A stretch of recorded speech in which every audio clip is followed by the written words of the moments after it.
Honorable Chairman. How is it made up? I have buildings in Nairobi, 3 buildings in Eastlands, specifically Jogoo Road. I have another building in Pangan area. I have a building, an apartment in Mirimani. I have an apartment at Kirereswa and another one at near Yaya Center. Chairman, I also have an apartment in Mombasa, Sansu area. I also have apartments at Ngong. I also have a piece of land which is rightly over quarter-acre where there's a car passer along Ngong Road. I also own a plot, is not built yet in Kisii town. I also have 30 acres of land in Kisii. You say the aggregate total is 500? It's 590. You own no vehicles? I own vehicles. I own a Mercedes-Benz and a V8.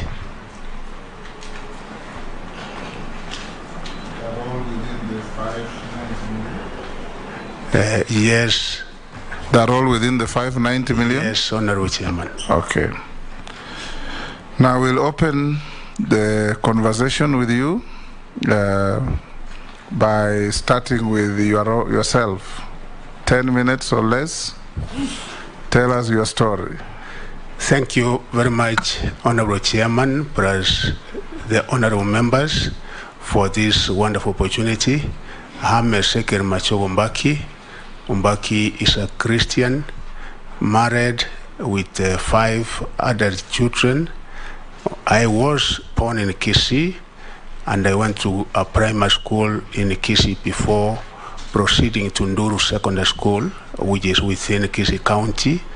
And upon successfully completing my Form 4 O-levels, I went to Agoro Sare High School, which is in Mutembei County. In Mutembei, in Agoro Sare, I did my A-levels before getting admitted to the University of Nairobi in the year 1976, and I did complete my Bachelor of Arts degree in 1979.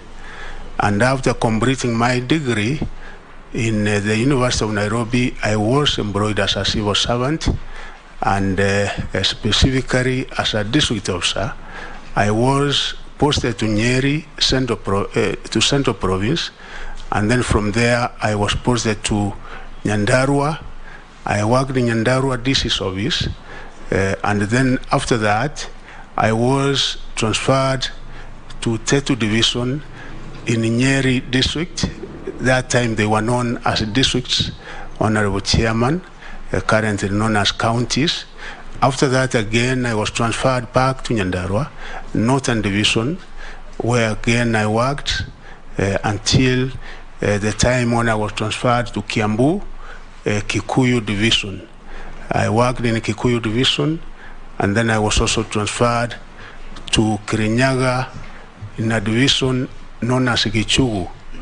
After that, Honorable Chairman, I was again transferred back to Kikuyu, and after Kikuyu, I was transferred to the Greater Rift Valley, where I worked in the Provincial Commissioner's Office, and then I worked as District Officer 1, Nandi District, and then from Nandi, I was transferred to Naivasha Sub-District. After Naivasha, Honorable Chairman and Honorable Members, I was promoted to the rank of a District Commissioner, Nyandarua District. So again, I went back to Nyandarua as District Commissioner.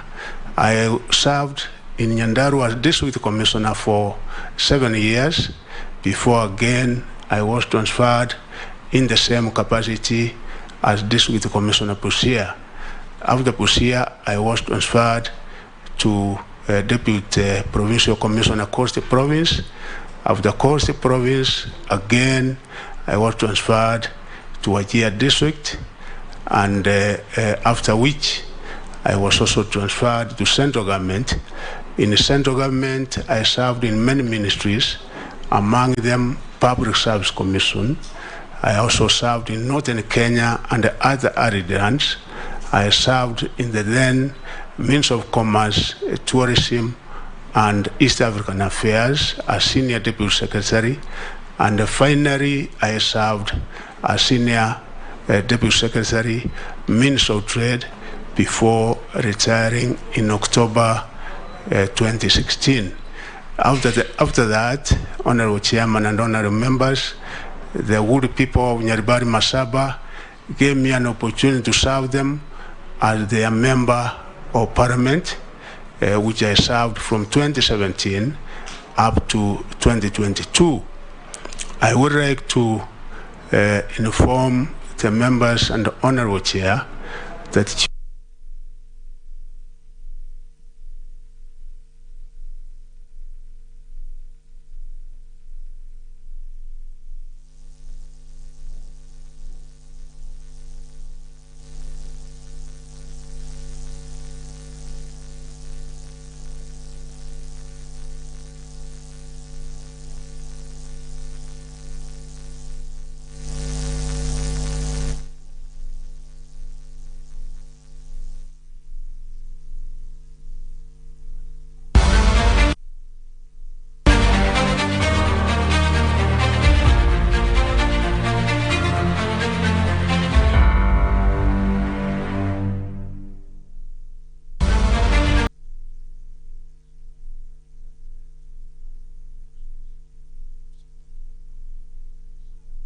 India, Mauritius, and Tunisia. And Chairman and honorable members, during my tenure in civil service, I would like to give few examples. I cannot be able to mention each and everything that I was able to do directly as an officer. When I was District Officer Kikuyu, during that time, the then President was putting up a school known as Moi Girls Kamangu, and actually I supervised the construction of that school. I remember the then Provincial Commissioner Nairobi was known as Fred Waigancho, used to get money. It was like the crack of wax, getting materials and ensuring that the work was done, and also expediting payment. When I worked in Nyandarua as District Officer, Northern Division, which was covering Orichoro Rock and Ndarawa, Nyandarua then was actually entirely a settlement area, and it was during that particular time, Chairman, that we were settling people from all parts of the country, and mainly from central Kenya. There were no schools, so I acted as a catalyst. Together with other stakeholders, the local leaders, we were able to put up the necessary infrastructural facilities, and particularly schools when I served as district officer in Orichoro Rock. And also when I served as District Commissioner Nyandarua, Honorable Chairman and the members, you will remember that during the 7-year period that I served, Nyandarua was #1 nationally for those 7 years, because I was able to work very, very closely with the other stakeholders, which made it possible for us to have #1 countrywide for the 7 years. Actually, in 1993, I was given a trophy by the then President as being the best overall District Commissioner in the country in mothers' education, and also spearheading development. When I went to Busia, the educational standards were not that impressive. Again, with other government officers in the Department of Education, we worked, and Busia, which was being ranked 37 that time, was able to improve to position 16. I served as chairman of Board of Governors, what we now call Board of Management in many schools. Among them was Nyandarua. The other one was when I served in Wajir. I was also the chairman of Board of Governors in Wajir. I also served as a Board of Governor chair in a school known as Mesavisavi, chair which I think out of my personal initiative and efforts, we were able to improve the mini score from around 2 to almost 6. I've also served as the chairman of District Education Board when I served as District Commissioner, because during that particular time, the Education Act empowered and made it possible for District Commissioners to chair all matters in the district, and one of them was Mothers Education. Honorable Chair, in the Ministry of Northern Kenya and other arid lands, because I was deputizing the permanent secretary, because during that time they were known as permanent secretary, not principal secretaries. I remember that among the other duties we did was supporting infrastructural development in areas like Northern Kenya and other arid lands. Thank you. Thank you. Thank you, Ezekiel. That is a very rich history. You were rotated around the country quite a bit, so you know Kenya very well. Thank you. And I believe you know and understand the salient issues in each and every region. Yes. We'll now open up to members to fill the questions. Please, like I said, answer questions clearly, precisely, without meandering around and skirting around the issues. I'll start with the Honorable Deputy Speaker. I'd like to ask you, Mr. Honorable Mbaki, about CBC. There's been complaints across the country that it's very expensive for parents and children also in rural schools and marginalized areas, and that the teachers, there's also been complaints that teachers were ill prepared to roll out and implement the CBC program. And appreciating that we already have a task force to review and map out a way forward, as a Cabinet Secretary nominee for education, what are your thoughts about it? What strategies are you going to put in place to ensure that at the end of the day we'll have high quality education for our children? Thank you. Ezekiel will take batches of 4 questions in a row, then you can be able to respond. So you just note the questions. Kimani Chungwa. Thank you, Honorable Speaker. Ask it your DO question. Yes, as I indicated, he was a very diligent DO. I was very young, only in class 3 when he served as DO in Kikuyu, but he was also a good friend to my father. And it's indeed true. He was instrumental in the construction of Moi House Kamango, and we appreciate. But CS nominee Honorable Machogu, I don't repeat what the Honorable Sholei has asked about the working party for review of the many things in the education sector, including the CBC to university education. But I really want to dwell on university education, because Honorable Machogu, you are aware that government is paying for government-sponsored students in private universities. But there exists a cartel in the Ministry of Education and private university players that influences how KUPS, the Kenya Colleges and Universities Placement Services, places students in either public or private universities.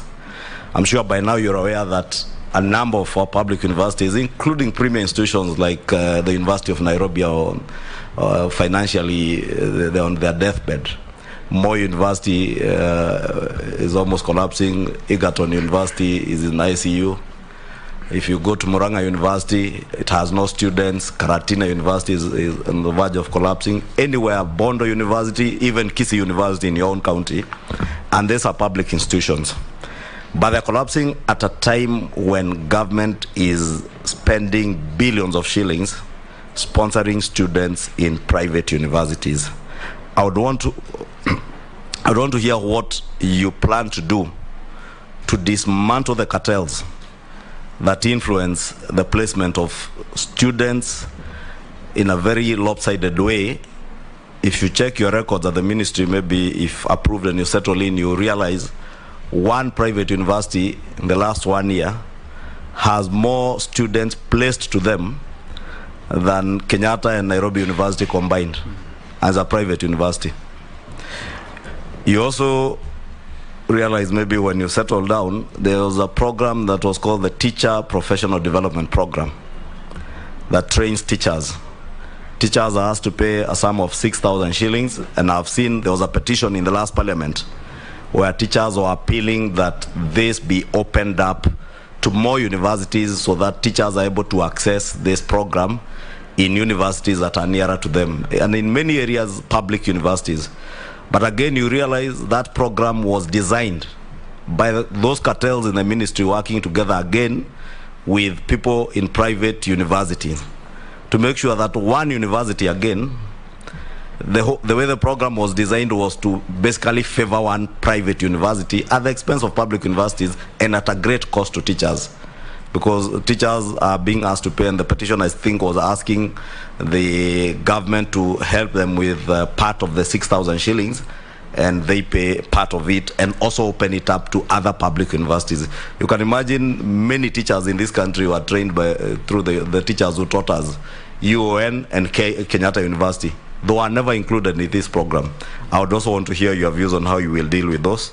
Lastly, Honorable Machogu, is on the fair allocation of resources in the Ministry of Education, especially infrastructure money that is appropriated by this House to help build infrastructure. You know, the last 2 years, the Ministry of Education has allocated resources towards the construction of classrooms. I would invite you to visit a school by the name Karaide Secondary School in my constituency, or 5 minutes from here, the new HGM Secondary, where I built classrooms, about 15 classrooms and laboratories and offices at a cost of about 30 million shillings. The ministry has come and built one classroom at a cost of over 2 million shillings. The 15 classrooms are all not in use, and the ministry is building a new classroom apparently for the, what is it called, the new junior secondary school. What are you going to do to ensure that you rationalize how the Ministry of Education, because from the budget committee, I can tell you this is a ministry that gobbles up the largest portion of our budget, but how these resources end up being used is either a duplication of what members of parliament are doing using CDF. They have no reference to members of parliament. You go and find a classroom being built at a cost double what the member of parliament is doing at the constituency level. And when we raise the issue here, you remember the ministry was adamant that those resources cannot go to CDF or through the members of parliament. And it is the corruption cartels that persist in the ministry. I would really want to hear what you intend to do to deal with those cartels that exist in the Ministry of Education, including either recovery of the monies that were paid through the Ruaraka land theft, which happened at the Ministry of Education to the tune of almost 1.5 billion shillings. That was public money paying for a public school's land. I would want to hear, because it still exists as an audit query, since Parliament never approved it, what you would intend to do, and especially considering that the minister then hailed from your neighboring county of Nyamira. Thank you. Okay, sorry. I'll be very brief. Honorable Machogu, I wanted to ask some question here, but from the history you've given us, it would appear that you are only deputy PC in Coast. Because during my research on you, I had come across a Mr. Machogu, who was a DC in Mombasa in 2003, who was charged in an anti-corruption court with the offense of misleading a tender board to award a 166 million road contract. Could that have been you? That is me. Ah, good. Very good. Yes, so if it was you, then we want to help us understand how the matter ended, or the status of the matter as you speak. What did you say was the charge? The charge was misleading a tender board to award a shillings 166 million road contract in 2003. Okay. Then my research didn't mislead me. Two is the issue of teachers' employment. You know, during the campaigns, my coalition, the Azimio, had undertaken, upon assuming the reins of power, to employ all trained teachers who are unemployed. And a similar, more or less similar commitment. Indeed, it did sign a contract with or some kind of agreement with the teachers that it would also employ these unemployed teachers but are trained. So my question is, how soon, if and when you get lucky to be approved by Parliament, how soon should you expect a supplementary budget from you to enable you employ all these unemployed but trained teachers and to empower TSC to undertake its mandate effectively? Last is the issue of Egerton University specifically. That university is in a sorry state. The lecturers have been on strike now for I don't know how many years, since 20 whatever, and they have been on half pay since the middle of 2020. What urgent measures will you be taking to salvage that university, which is very critical for our national development? Thank you. Robert. Yeah, thank you, Chair. Chair, you know, this country, we pride ourselves in saying that we have free primary education, and I've also heard of free secondary education. But the reality is that parents have to keep paying for teachers, they pay for examinations, they pay for activities. They are constantly going into their pockets to make payments. And you know, this is one of the reasons why a lot of our children are constantly on the roads, going back home to pick money so that they can attend classes, which is against the Basic Education Act. Now, I think in the 11th Parliament, when C.S. Matiang'i was the Minister for Education, I had asked a question concerning that, and the Minister indicated that no one is supposed to be, no principal, no head teacher is supposed to charge any levies without approval from the office of the minister. Now we know, all of us, that this continues happening all over the country. How are you going to solve this problem once and for all, so that our children can remain in school from January to December? Ezekiel, you can, Owen, so that I finish with your side. Okay.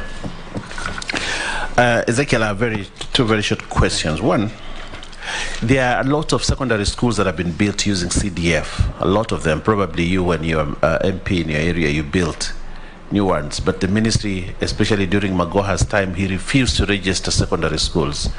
And those schools are there. Kids are gone through Form 1, Form 2, Form 3, Form 4, but they have to do exams in another school because that school has not been registered, because there is a moratorium that you cannot register new schools. Yet population in this country keeps on increasing. New kids want to reduce distance from home to school, but the ministry has been an impediment towards registration of new schools. What are you going to do about that? And secondly, I want to also talk about universities just a little bit. Usually universities receive expenditure estimates from the budget, and they are allocated 100 million, but the ministry only ends up sending 30 million to that university. The rest of the money, we do not know where the money is going. Universities are collapsing in this country. As you take leadership in that ministry, I hope you will not be that one who only goes to primary schools, a professor who goes to primary schools and supervises primary schools and leaves universities to die. What are you going to do to give the universities in this country a new face, a new energy, and a new eager? And then lastly, on the issue of the sweeping laws, which were actually withdrawn at Parliament, where Minister wants to appoint Vice Chancellor, he wants to be in charge of all universities in this country. Do you still want to bring these laws, or will you withdraw them? Will you give Vice Chancellors an opportunity to manage universities without interference and stop sending girlfriends to be members of council of universities? Thank you. Yes, you can. Ezekiel, answer those 5 Thank you. interventions. Thank you very much, Honorable Chairman and Honorable Members. I know it is the concern of each and every parent in this country about the new system of CPC, and people are anxious. And of course, because of that anxiety and the concerns voiced by the many Kenyans about this system, it was within the wisdom of His Excellency the President of the Republic of Kenya, Dr. William Samoei Ruto, to appoint a presidential working party with very clear terms of reference, so that they can be able to get views and comments from each and every Kenyan, such that once they have been able to come with a clear recommendation, then as government and Minister for Education, I will be able to get a roadmap. Of course, the way Madam has said, Honorable Madam, it is clear that parents sometimes are complaining of the expense, that it is a system which is capital intensive, such that they are required to buy so many things. And you know, our system and this administration in particular, I want to assure members, will not like anything that is going to be so costly to their parents, because education, according to Article 53(1)(b), is supposed to be free and compulsory, basic, that is primary and secondary. So once I get the recommendations of the task force, this is one of the areas that I'm sure they will be able to come up with, such that it is made manageable, because Kenyans with the COVID and the economy the way it is as of now, parents might not be able to afford certain things as it is indicated in the CPC curriculum. The teachers have also, I was checking, they undertook an induction course of about 1 week. 1 week might not be able to be enough for them to understand the content of the curriculum the way it is, because this is subject-based, and I think the kind of induction that they were taken through was not subject-based. So another opportunity, probably once the task force also goes around, has to be given to the teachers, and I'm sure among the people who will be able to give their views on this particular area will be teachers, so that teachers can be able to give their comments, and the task force will be able to consider which time and which time frame will be enough for teachers to be able to understand and comprehend this curriculum. We want to ensure that there is high quality, because one other thing that the task force has to look at is the assessment, because you know this has been categorized into two. There is what they call formative. Formative is the continuous assessment, such that when one is in grade 4, they are graded and given 20 marks. When he's in grade 5 and 6, equally 20, which now makes a total of 60, and then that now a continuous assessment. How regulated is it? What instruments of measurement are used so that we know the measurement is right at that particular level, and this is one of the areas that the task force will be able to look at, so that we ensure of quality of education from this level. And also summative, of course, now comprises of 40% of what they are supposed to be tested on. University capitation, yes, as members have clearly indicated, there is a lot of problems in our universities. There is underfunding, there is all kinds of problems facing our university. And Honorable Chair and members, you are aware that government gives capitation to all public universities, and according to the amendment that was done by the National Assembly, I think in 2016, is what made it now possible for private universities to access capitation money. But when you also look at the figures, anyone going to a private university is given, I think, about 63,000, when one who goes to a public university and the government sponsorship is given about 153. So up to now, we have, I think in a 4-year period, about 86,000 of our Kenyan students in private universities, and of course accessing public funds. This is not a policy matter, but I think a legislative matter, because it's an act of parliament, and parliament has to probably come up with an amendment in case the stakeholders feel that it has to be done. Honorable Chairman, I'm a bottom-up person. I understand the government system. I know the way it operates, and in case there are cases in that ministry, I think it is time for them to start packing and going elsewhere, because with Machogu at the helm of that ministry, if there is anything I will not allow, I will like value for money, shilling by shilling, and we will be able to do very proper monitoring, so that we don't lose any money at all. I agree totally that there is duplication. In actual fact, if you see what CDF has done in a number of constituencies, because when I became member of parliament, Honorable Chair, I did benchmarking actually in Kipikeron East and in Tinderet, and I used a paper-based contract.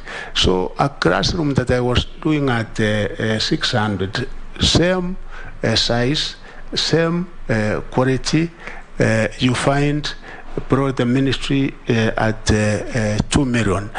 So these are some of the things that I have an opportunity, and if there's anything I will do, because I've been a member of parliament, is to work very, very closely, hand in hand with my honorable members, so that you are able to provide oversight, including even identification of the schools which are to benefit out of infrastructural funds, because I think the way and the manner in which it is done probably is a little bit opaque, and I will make sure that it is totally transparent, so that there is that participation, so that we are able to get a school from each and every constituency, each and every sub-county, and the input for me or us in the ministry level to arrive at that particular decision would have been made from the constituency level. Teacher shortage is real in this country, Honorable Chairman, because I think as of now, almost each and every part of the country, both primary and secondary.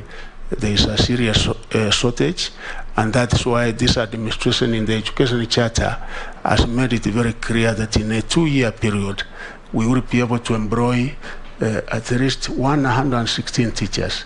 Honorable members, you are aware of the very tight fiscal space that we are operating in, but progressively we will be able to employ these teachers, and I'm aware that with effect from January, we will be employing not less than 30,000 teachers to be spread all over the country, and more so areas that are having an acute shortage of teachers. And apart from employing teachers so that we are able to improve on the quality of education, it will also afford an opportunity to those who have not had employment for some time. And we also have internship program. We intend, once I get in the ministry, to institutionalize this system of interns, because it is a little bit cheaper, affordable, such that once one serves as an intern for some time, from there we can also be able to give him or her an opportunity of getting permanent employment. Honorable Chair, I'm aware about what is happening in Egerton University and many other universities, and once you give me that permission to get into office, because it's you, Honorable Chair, and the honorable members here, I will be able to look at this particular issue because I know there are CPS which were made, and there are 2 categories of CPS that universities make. One, that all the universities make, dealing with the salaries and dealing with a few other things. Others are made by individual universities. The last one was made, I think, 2017 to 2021. It's supposed to be 4-year period. So there are areas that I think a lot of negotiation, a lot of mediation has to be done, so that we are able to get a way forward, so that we don't allow that Egerton University, which one time had a niche of being the best agricultural and livestock university, to collapse. So once we get to office, we will be able to discuss with the National Treasury and with this Parliament, so that we are able to get a solution for Egerton University. We, Chairman, I also would like to say that once I get into office, the University Funding Board it will be operationalized, so that whatever capitation money which comes is not some officers in the ministry will be doing it, but the way it has been legislated by Parliament, that is the body which is supposed to disperse capitation money. I will make sure that in my first month in office, that is actually operationalized. Honorable Chair, finally, the appointment of Vice Chancellors, I personally, that is my personal opinion, that the amendment done, that Public Service Commission is the one which is to invite applications and to interview Vice Chancellors, and then when they are now sent the university councils, in case of disciplinary matters, in case of firing, it is now the councils which are supposed to do that. I think there's a disconnect because a body that is hiring should be the same body that is actually firing, and it's one of the areas that Parliament might like to look into. Even appointment of chancellors. When I graduated from the University of Nairobi, the president was the chancellor and was the one awarding us the degrees. Now, if you invite applications, because these are supposed to be eminent Kenyans, people who have served the country with distinction, and we have many probably who are supposed to be appointed by the president of the country so that they act on his behalf. But if you invite applications, I'm sure that you are not going to get men are applying. And I think out of our public universities, that tells us why we have only 9 chancellors out of the 44 public universities that we have. Next round. Mr. Chairman, did he answer all the questions? You have not answered about the case. Even the TSC. Sorry. TPD. Tuition of teachers or schools. Schools? Yes. Sorry. Now, when I worked in Busia, District Commissioner Busia, 1998, I was, by virtue of my office, the chairman of the tender board. The tender board used to comprise all heads of department, and it was now anything that a head of department or a ministry wanted to be discussed in the tender board, we initiate through the district procurement or supplies officers, as they were known then. So a request came from the district public works officer. In actual fact, we had no money, and even by the time I arrived to Busia, there was no money. Ours was now to recommend to the Ministry of Public Works, the PS, for the road to be done, graveling. And after recommending that particular contract, the PS Public Works signed, and it was countersigned by the PS Finance. But as it were, about 5-6 years later, because that thing was done 1998, some of these cases, if I tell you a story, if we had the time, you will understand how some cases can be instigated by certain other people for certain other reasons, personal vendetta, reasons which are not real. So a case was actually instigated against me, where people said, arbitrarily informed the tender board that there was waiver from PS Finance for selective tendering, arbitrarily informed. So informing would have appeared in the minutes. There was nothing in the minutes indicating Machogu informed anybody. When I questioned that actually you have brought a person to court who was not supposed to be brought, they substituted that. Now said, arbitrarily convened and chaired a tender board. That one count. Nobody ever accused Machogu of anything. So, convening the chairman, you don't convene. Actually, this is the secretary, and in that particular aspect, had a letter inviting me as chairman to the meeting. The other thing I had to prove to the court was the circulars of that particular time, that the person who was supposed to chair the tender board was actually the district commissioner, and also to prove the court that I was not some imposter from somewhere. I was properly appointed as district commissioner, and actually I was not an imposter. So the court said Machogu had no case, and because of that... Where was the court? In Busia? No, here in Nairobi. In Nairobi. And because of that, government, for malicious prosecution, Machogu was paid 10 million, and actually it accrued interest. So when the government paid, it paid me 14,873,000. I was not a millionaire, but they made me one. Courtesy yes. Of people prosecuting cases. That's fine. It's the other one, and the I undertake, Honorable Chair, yes. that indeed the way to go in this country is day schools. Boarding schools right now, and the boarding day schools, we have over 70%.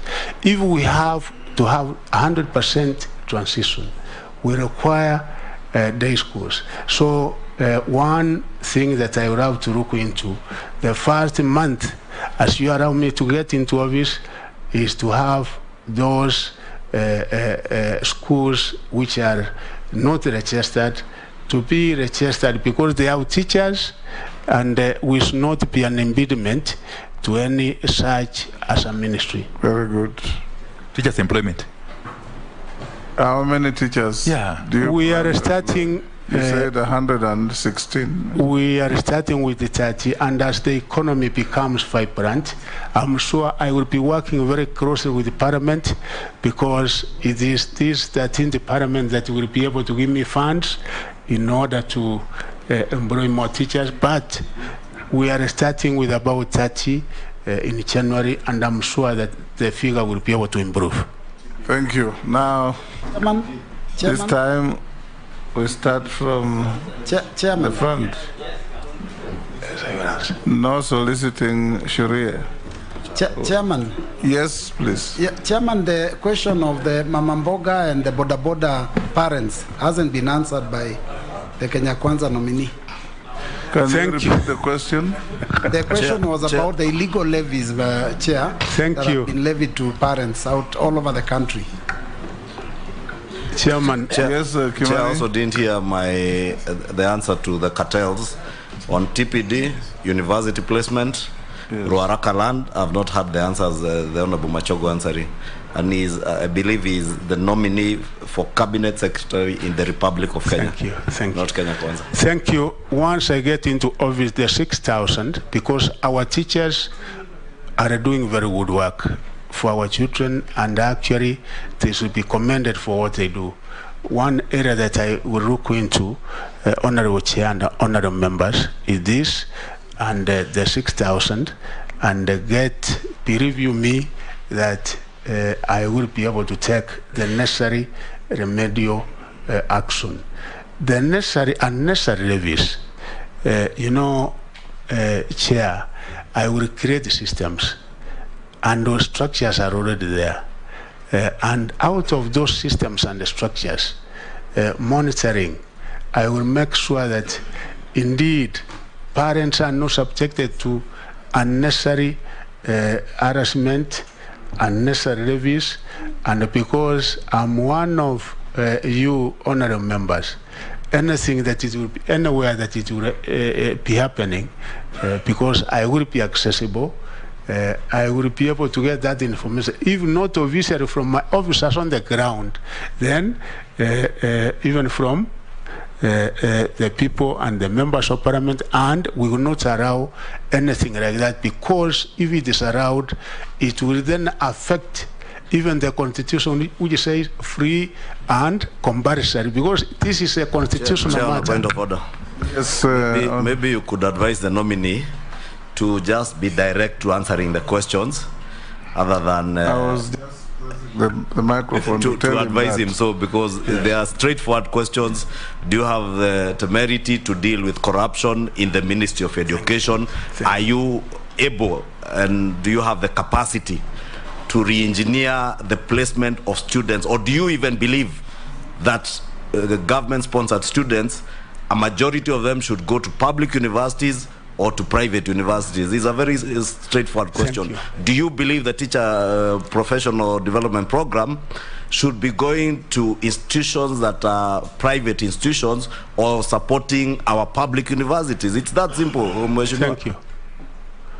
Thank you. I believe that the placement, our teachers, their development should go to public universities. Again, I also believe, when I look at the figures, Honorable Chairman, because the people we have qualifying for universities, 125 in a year, actually our public universities will accommodate all of them. So it's one of the areas that I think we will have to look into with members of Parliament. Waziri nominee, you help inspire and instill confidence. Yes. By not looking into it, by acting when you get there. Is there any justification in truncating Egerton, Moi, Kisii, Southeastern, all these universities, and you are taking students to private universities and spending public money to bolster private universities when public universities are collapsing?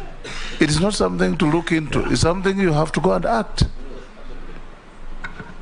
I will, because it is not only a policy matter but also legislative, I will come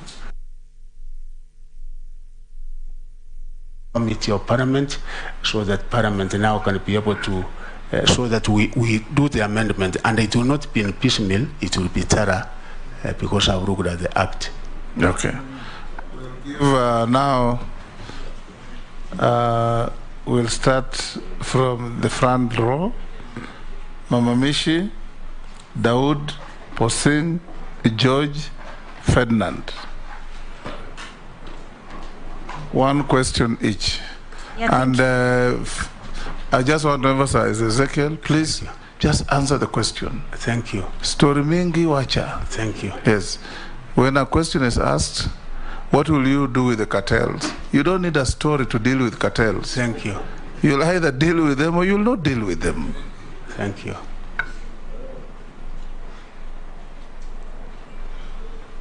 Thank you, Honorable Chair.